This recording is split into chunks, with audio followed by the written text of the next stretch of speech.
সবাইকে আনন্দিত জয়গুরু। আমি আজ আমাদের মেদিনীপুরের গেঁওখালিতে বাড়ি এমন এক ভক্তের কথা বলবো, যে তার কুলগুরুকে ছেড়ে দিয়ে শ্রী শ্রী ঠাকুরের দীক্ষা নিয়েছিলেন এবং তার সঙ্গে কি পরিণতি হয়েছিল। আমি সেই কথাটাই আজকে সবার সঙ্গে তুলে ধরবো। সবাইকে আনন্দিত জয়গুরু। এক ভক্ত, তার বাড়ি হচ্ছে মেদিনীপুরের গেঁওখালিতে, তাকে বাড়ি থেকে বের করে দিয়েছে, বাগানে বাগানে একটি ঘর করে দিয়েছে এবং তাকে সেইখানে থাকার জন্য। কেন তাকে বাড়ি থেকে বের করে দিয়েছে? তার কুলগুরুকে ত্যাগ করে শ্রী শ্রী ঠাকুর অনুকূল চন্দ্রের দীক্ষা নিয়েছে বলে। গুরুত্যাগ মহাপাপ এবং সেই পাপীকে বাড়িতে রাখবে না বলে তার বড় দাদা তাকে বাড়ি থেকে বের করে দিয়েছে, বাগানে একটি ছোট্ট ঘর করে দিয়েছে, সে তার ফ্যামিলি নিয়ে যেন সেইখানেই থাকে। আগেকার দিনকাল এমন ছিল না, তখন পিতার অবর্তমানে বড় দাদা যেটি বলে দেবেন সেটি শিরোধার্য। সে তার দাদার কথা মতো বাগানের ওই কুটির ঘরে সে তার বড় ভাইয়ের বাড়িতে বানারস থেকে তার গুরুদেব আসতেন। তার গুরুদেব বিশাল শিক্ষিত, উচ্চ শিক্ষায় শিক্ষিত ছিলেন তিনি। এমএ সংস্কৃতে ডবল এমএ ছিল তার। 6 মাসে বছরে একবার দুবার করে আসেন এবং তার বাড়ির সবাই তার সেবা করেন, পা ধোয়া জল খান এবং তার পাড়া প্রতিবেশী গ্রামবাসী সবাই তার পা ধোয়া জল চরণামৃত ভেবে খান এবং রোগ শোক জ্বালা যন্ত্রণা সব থেকে মুক্তি পাবেন বলে এই আশা এবং ভরসায়। এবং তার গুরু যখন আসেন তাদের দান দক্ষিণা অন্ন বস্ত্র সবই প্রদান করেন। এইভাবেই তারা সেবা করেন তাদের। একদিন গুরু এসছেন এবং ওই দাদা হেঁটে যাচ্ছিলেন ওই পথ দিয়ে এবং তার বড়দা দেখতে পেয়ে তাকে ডেকে বলছেন, তুই যে গুরুর দীক্ষা নিলি, আজ 2-3 বছর তো দীক্ষা হয়ে গেল, তোর গুরু তো কই তোর বাড়িতে আসে না। আমার গুরুদেব তো আমার বছরে একবার দুবার করে আসেন এবং আমরা তার সেবা করি, চরণ ধোয়া জল খাই এবং আমার পরিবার, আমার পাড়া প্রতিবেশী সবাই তার চরণামৃত গ্রহণ করি এবং অমৃত লোকে যাওয়ার জন্য আমরা তৈরি করছি। তুই কি করছিস দীক্ষা নিয়ে? তোর তো গুরু তো একবার দর্শনও দেয় না, তোর বাড়িতে আসেও না, পদধূলিও দেয় না। কেমন গুরু দীক্ষা নিয়েছিস? শুনেছি তোর গুরু নাকি 8-9 পর্যন্ত পড়া, আর আমার গুরু সংস্কৃতে একদম এমএ, আমার গুরু উচ্চ শিক্ষায় শিক্ষিত। তা তোর গুরু বা আসবে কি করে? আমার গুরুর এত পাওয়ার, আমার গুরু এত উচ্চ শিক্ষায় শিক্ষিত, আর এইগুলি যদি তোর গুরু শুনে, তোর গুরু তো মুখও দেখাবে না, আসবেও না বাড়িতে। তিনি কন্ট্রাক্টরি করতেন এবং টিপ ছাপ দিয়ে টাকা তুলতেন, পড়াশুনো জানতেন না। তিনি তার গুরুদেবের অপমান সহ্য করতে পারেননি। তার গুরুদেব আসেন, আমার গুরুদেব আসেন না, এই কথাটা তার প্রেস্টিজে লেগেছে এবং সে এদিক ওদিক না দেখে সোজা চলে গেছে দেওঘরের টিকিট কেটে। এবং যখন গিয়ে দেখেন ঠাকুর তার বিশাল বড় চৌকির ওপর বসে রয়েছেন এবং ভক্তগণরা উন্মুক্ত ভাবে তাকিয়ে রয়েছেন ঠাকুরের দিকে। সবাই ভাবছেন যে ঠাকুর বোধহয় আমার দিকে তাকিয়ে আছে, কিন্তু সেই প্রাণবন্ত অরূপ সৌন্দর্যময় ঠাকুর গোটা বিশ্বব্যাপী পরিব্যাপ্ত হয়ে রয়েছেন। সেই ঠাকুরের কাছে সেই দাদা গিয়ে ঢপ করে প্রণাম করে পেছন ফিরে বসে পড়ে ডুগরে ডুগরে কাঁদছেন। সবাই ঠাকুরের সামনের দিকে বসে উন্মুক্ত ভাবে ঠাকুরের দিকে, ঠাকুরের সৌন্দর্যময় রূপ দেখে প্রাণ জ্বালা সব জুড়িয়ে যায় এবং সেই ঠাকুরের দিকে লেখাপড়া না জানা যুবক ছেলেটি ঠাকুরের দিকে পেছন ফিরে বসে ডুগরে ডুগরে কাঁদছেন। ঠাকুর তো প্রেমময় করুণাময়, তিনি সবই জানেন। তিনি ওই দাদার ডান দিক মুখ করে দেখতে যাচ্ছেন, সেই দাদাটি সঙ্গে সঙ্গে বাম দিকে মুখ ঘুরিয়ে নিচ্ছেন এবং ঠাকুর আবার বাম দিক করে তার মুখ দেখতে যাচ্ছেন এবং সেই দাদা সঙ্গে সঙ্গে ডান দিকে মুখ ঘুরিয়ে নিচ্ছেন। এই রকম দুজনের মধ্যে যেভাবে একটা মায়ের সঙ্গে একটা সন্তানের মান অভিমানের খেলা চলে, তেমনি দেওঘরে ঠাকুরের সঙ্গে ওই দাদাটির মান অভিমানের খেলা চলছে এবং ভক্তগণরা বসে ভাবছেন এই গেঁয়ো ভূতটার সঙ্গে ঠাকুর এই কি খেলা করছে। ঠাকুর এত প্রেমময়, এত মায়া মমতা তার মধ্যে ঝরে ঝরে পড়ে, যেমন একটা মা তার বাচ্চাকে যেমন মায়া মমতা দেয়, তেমনি প্রেমময় করুণাময় শ্রী শ্রী ঠাকুর আমাদের মধ্যে সেই প্রেম বিতরণ করে চলেছেন সদা সর্বদাই। এবং সেই প্রেমময়ের সঙ্গে সেই দাদা খেলা করে চলেছেন, এতটুকু মুখ দেখতে দিচ্ছিলেন না।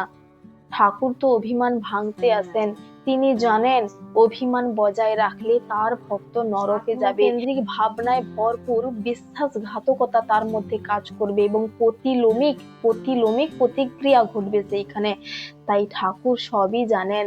তাই ঠাকুর বারবার তার মুখ দেখার চেষ্টা করছিলেন এবং তিনি এতটুকু মুখ দেখতে দিচ্ছিলেন না। ঠাকুর চৌকি থেকে নেমে তার দুটো বাহু ধরে ঘুরিয়ে দিয়ে বলছেন, ক শালা, তোর কি হয়েছে? দাদা হাউ হাউ করে কেঁদে ফেলেছেন। আমরা বাবা মার প্রতি অভিমান করে থাকলে বাবা মা যখন রাগ ভাঙান, আমরা যখন হাউ হাউ শব্দে কেঁদে ফেলি, সেই রকমই সেই দাদা ঠাকুরের চরণ তলে এসে হাউ হাউ শব্দে কাঁদছেন এবং ঠাকুর তার দু চোখ মুছে দিয়ে বলছেন, ক শালা, তুই কাঁদিস কেন, তোর কি হয়েছে?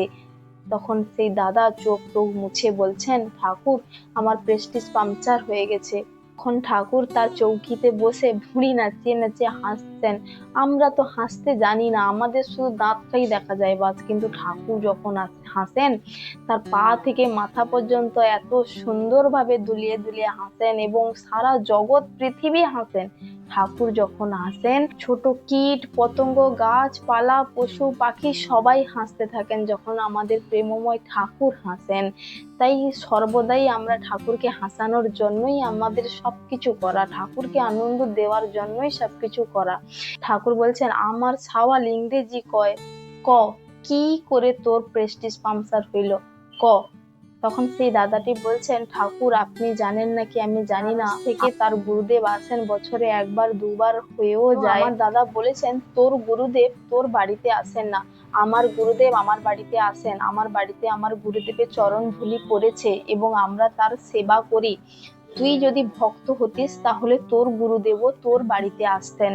তাই ঠাকুর, আমি আপনাকে ভালোবাসতে পেরেছি নাকি আমি জানি না, আমার ভালোবাসা আপনার চরণ তল ছুঁয়ে যায় নাকি আমি জানি না, আমার একটাই প্রার্থনা, আমি আমার দাদাকে প্রমাণ দিতে চাই যে আমি যে গুরুর দীক্ষা নিয়েছি সেই গুরুর দীক্ষা সার্থক।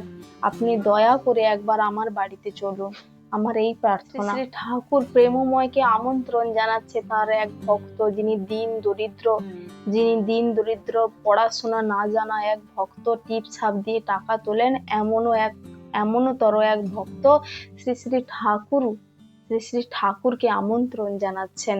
তখন ঠাকুর চুপ করে শুনে বললেন, হ্যাঁ রে, গত শুক্রবার আমার সৎসঙ্গ দিয়েছিলি না? তখন সেই দাদাটি বলছেন, হ্যাঁ দিয়েছিলাম ঠাকুর। তখন বলছেন, তুই আমাকে শশা এমন এমন কিছু দিয়ে আমাকে ভোগ রাগ সাজিয়ে দিয়েছিলি না? তখন বলছে, হ্যাঁ ঠাকুর দিয়েছিলাম।